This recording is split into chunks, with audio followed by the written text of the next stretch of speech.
This is a refractometer, and it is a very useful little equipment that winemakers use to determine the ripeness of the grapes. As you can see, you need only just one little drop of grape juice on that piece on the front of it, and when you close that window, this little equipment can measure the density of the liquid that is placed on the lens. It measures in Brix, which is basically the sugar concentration of the grapes, and you can determine the potential alcohol level of the grapes if you ferment them based on that sugar level. So this refractometer helps us to determine the date of the harvest, but also it's very important to consider that the sugar level is not the only factor that you have to be careful about and to pay attention to, because if you want to create a balanced wine, you also have to pay attention to the acidity. So if you go over with the sugar level and the acids fall too much, then your wine is going to be dull,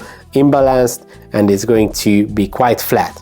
But on the other hand, obviously, if you harvest too early and you will not have enough sugars and the acidity is going to be too high and too harsh, then also you are not going to get a balanced wine. So that's why the winemaker before the harvest is one of the most important period of the season. You have to pay lots of attention, be careful for the grapes to be healthy and to catch the perfect moment for the harvest. That's probably one of the most important decisions that a winemaker does in the season. But obviously another point is that this is not like an exact date, so it depends on the style of wine that you are trying to make. So it can be different for different styles of wines, but still for that wine that you are targeting, you have to find the perfect period. For example, if you are making a champagne, then you are probably harvesting earlier to keep the acidity higher, because then you have to reach with the second fermentation